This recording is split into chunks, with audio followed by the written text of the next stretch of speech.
তোমরা যখন ইন্টারোগেটিভ লেখা থাকবে তখন এটাকে ইন্টারোগেটিভ করার সময় তোমরা শুধুমাত্র ভার্বটাকে লক্ষ্য রাখবে। এখানে ভার্ব যেহেতু লিভড বাস করেছিল, যেহেতু এটা পাস্ট ফর্ম আছে, সুতরাং পাস্ট ফর্ম থাকার কারণে তোমরা ডিডেন্ট লিখবে। যে ডিডেন্ট লিখলাম, এবার হিটাকে স্মল লেটার দিয়ে লিখবে। লেখার পর সবসময় একটা জিনিস খেয়াল রাখতে হবে, ভার্বটাকে অলওয়েজ প্রেজেন্ট ফর্ম হবে এবং অ্যাজ বাই এস দেওয়া যাবে না। ইন্টারোগেটিভের সাবজেক্টের পরে যে ভার্বটা লিখবে অলওয়েজ সবসময় তুমি প্রেজেন্ট ফর্ম লিখবে এবং অ্যাজ বাই এস লিখবে না। তো লিভডের প্রেজেন্ট ফর্ম হচ্ছে শুধু লিভ। লিভ লেখার পর পরে পুরোটা দেখে দেখে লিখে ফেলবে তোমরা। With his family.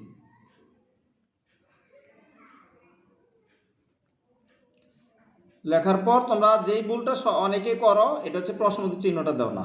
তাহলে আমরা প্রথমে এই যে পাস্ট ফর্ম লিভডতে বাস করেছিল, এটার পাস্ট ফর্ম দিব, ডিডেন্ট দিব, হিটাকে স্মল লেটার দিয়ে লিখবো। এইটাও অনেকে ভুল করে, হিটা ক্যাপিটাল দিয়ে লেখে, এটা আরেকটা ভুল করে।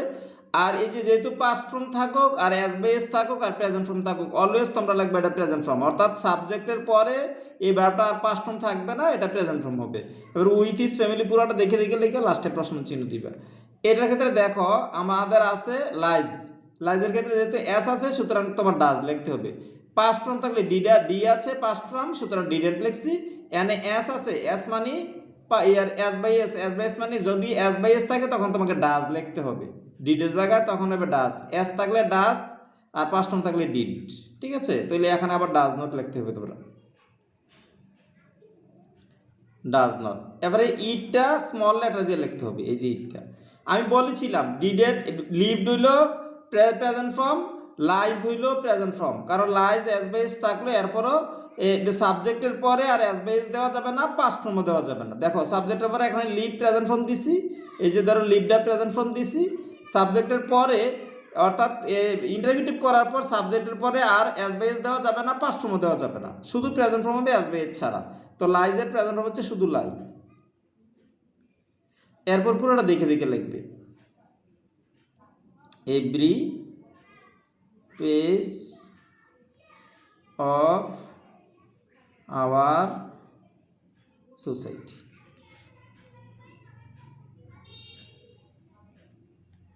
আবার এখানে প্রশ্ন চিহ্ন, এটা কিন্তু কোনো অবস্থাতে জানি ভুল না হয়। এরপরে দেখো এভরিবডি নোজ দিস ইন্টারোগেটিভ, এই ক্ষেত্রে অনেকে ভুল করে, এই জন্য তোমাকে এখানে প্রশ্নবোধক সরাসরি প্রশ্নবোধকে দিতে হবে। তাহলে হু লিখবে, এভরিবডি জায়গায় হু লিখবে। এই নোজ আছে, নোজের নেগেটিভ হচ্ছে ডাজ নট, ডাজ এরপর নট দিয়ে দিবে।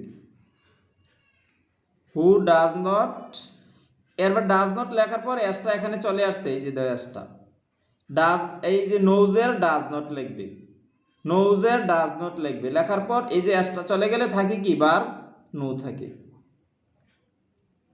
এবার দিজের দিজ লিখবে। দিজ লেখার পর আবার প্রশ্ন চিহ্ন দিতে জানি ভুল না হয়। দেখো লক্ষ্য করে, এভরিবডির জায়গায় হু লিখলে, নোজের জায়গায় লিখবে ডাজ নট। লেখার পর এই যে এসটা এখানে চলে আসছে ডাজ, এই জন্য এটা এসটা বাদ দিয়েছিল, নোটা লিখবে। এবারে দিজের দিজ লিখবে। এই ক্ষেত্রে আবার বাংলাদেশ ইম্পোর্টস আছে, ঠিক আছে। তো এখানে যেহেতু এস আছে, সুতরাং ডাজ নট লিখে ফেলো।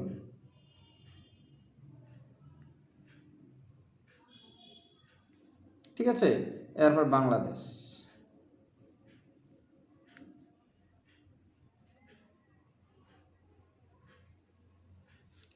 লিখেছিরা। এরপর দেখো এখানে যেহেতু এসটা নিয়ে আসছো, এই যে এসটা ছিল এসটা, এখানে ডাজ যেহেতু লেখছো, এখানে আর এস বাই এস দেওয়া যাবে না, শুধু এসটা বাদ দিয়ে দিতে হবে, ইম্পোর্ট।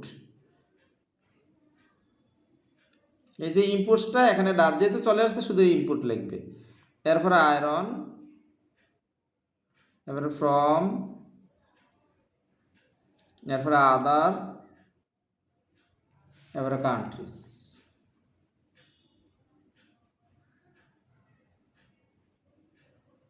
এরপরে পছন্দ চিহ্ন দিতে ভুল না হয়। এরপর আবার দেখো যে এখানে রিসিভড আছে, তাহলে আবার পাস্ট ফর্ম, তাহলে ডিডেন্ট। ডিডেন্ট দিয়েছে। এবার মাই ফ্রেন্ড, তারপর আমি বলছিলাম সাবজেক্টের পরে এই যে সাবজেক্টটা আছে, সাবজেক্ট সাবজেক্টের পরে তুমি প্রেজেন্ট ফর্ম লিখতে হবে অ্যাজ বাই এজ ছাড়া। সবসময় সাবজেক্টের পরে অ্যাজ বাই এজ ছাড়া প্রেজেন্ট ফর্ম। রিসিভডের প্রেজেন্ট ফর্ম হচ্ছে রিসিভ, এর পুরাটা দেখে দেখে লিখবে।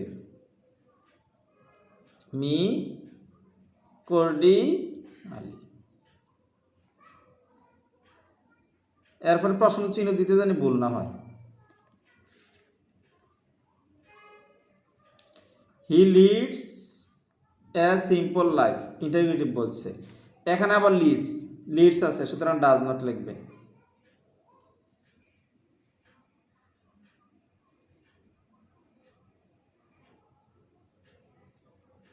হিটাকে স্মল করে লিখবে।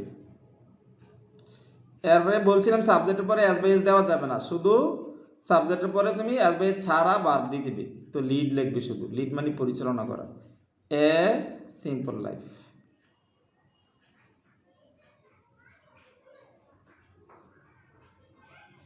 এরপরে ইন্টারোগেটিভ যেহেতু বলছে তোমাকে অবশ্যই প্রশ্ন চিহ্ন দিতে হবে। এরপরে দে গো, এখানে গো আছে শুধু, তো গো এর কারণে ডু নট দিবে, ডোন্ট। দেটা স্মল করে লিখবে।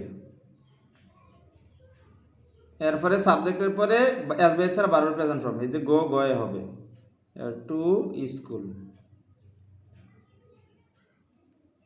লেখার পর প্রশ্ন চিহ্ন দিতে জানি ভুল না হয়, যেহেতু ইন্টারোগেটিভ বলছে সুতরাং প্রশ্ন চিহ্ন দিতে হবে। It keeps our body fit for working, negative বলছে। আচ্ছা, তাহলে ইট আগে লেখো। নেগেটিভ মানে কিপস এর নেগেটিভ হচ্ছে ডাজ নট।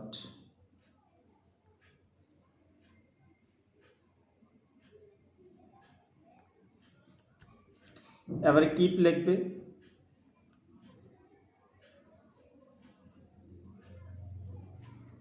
কিপ লিখে এবার আওয়ার, এবারে বডি। ফিটের জায়গায় লাগবে এই যে এটা, ফিটের জায়গায় লাগবে আনফিট। ফিট মানে উপযুক্ত, আনফিট মানে অনুপযুক্ত। এই জায়গাটাই বোঝার জিনিস, আর এই জায়গাটা বোঝার জিনিস। কিপসের জায়গা হবে ডাজ নট কিপ, কিপসের জায়গা হবে ডাজ নট কিপ। কিপস যদি এস আছে সুতরাং ডাজ নট দিতে হবে, আর কিপ হবে, কিপ মানে রাখা। আওয়ার বডি যেমনি আছে এমনি হবে। ফিটটা হয়ে যাবে unfit, for working.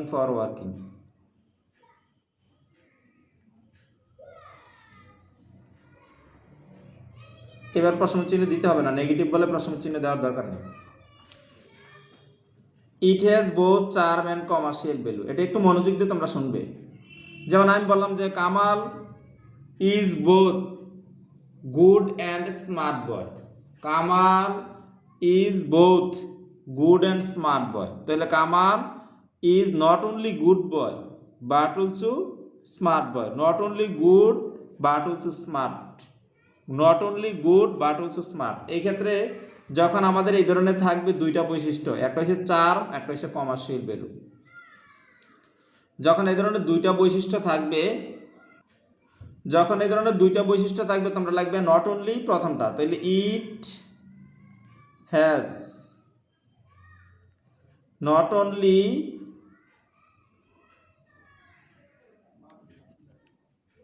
Only charm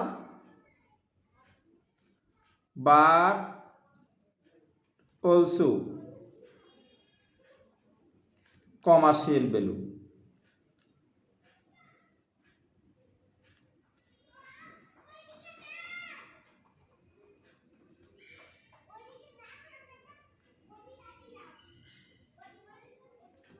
অর্থাৎ সহজ। ইট হ্যাজ দিবা, দেওয়ার পর যেহেতু আমাদের নেগেটিভ বলছে, এই যে ইট হ্যাজের পরে এম ইজ আর ওয়াজ আর can could may might will would shall should have has had, তাহলে হ্যাজের পরে আমরা নটটা বসাইলাম। তো একসাথে সে দুইটা, তো দুইটা থাকলে আমরা প্রথমটা দিব নট অনলি, দেশের প্রথমটা দিব, তারপরে দ্বিতীয়টা দিব বাট অলসো দিয়ে পরেরটা দিব commercial value. We must read books to gain knowledge, তাহলে আমরা উই লিখবো। দেখো একটু লক্ষ্য করে, মাস্ট রিড বুকস, আমরা যদি নলেজ অর্জন করতে চাই তাহলে আমাদেরকে অবশ্যই বই পড়তে হবে, তাহলে বই পড়া ছাড়া আমরা পারবো না। তাহলে উই ক্যান নট বাট অর্থাৎ এই মাস্টের জায়গায় তোমাকে লিখতে হবে ক্যান নট বাট। মাস্ট মানে অবশ্যই করতে হয়, মাস্ট মানে অবশ্যই করতে হয়, ক্যান নট বাট মানে করা ছাড়া পারা যায় না। এই বাট অর্থ এখানে ছাড়া, করা ছাড়া পারা যায় না, করা ছাড়া পারা যায় না, তাহলে অবশ্যই পড়তে হবে, পড়া ছাড়া পারা যাবে না। তাহলে উই মাস্ট রিড, তাহলে কি আমাদেরকে অবশ্যই পড়তে হয়, ক্যান নট বাট রিড, আমাদেরকে পড়া ছাড়া পারি না আমরা। রিড লেখা এবার দেখে দেখে বাকিটা লিখে ফেলবা, বুকস টু গেইন নলেজ।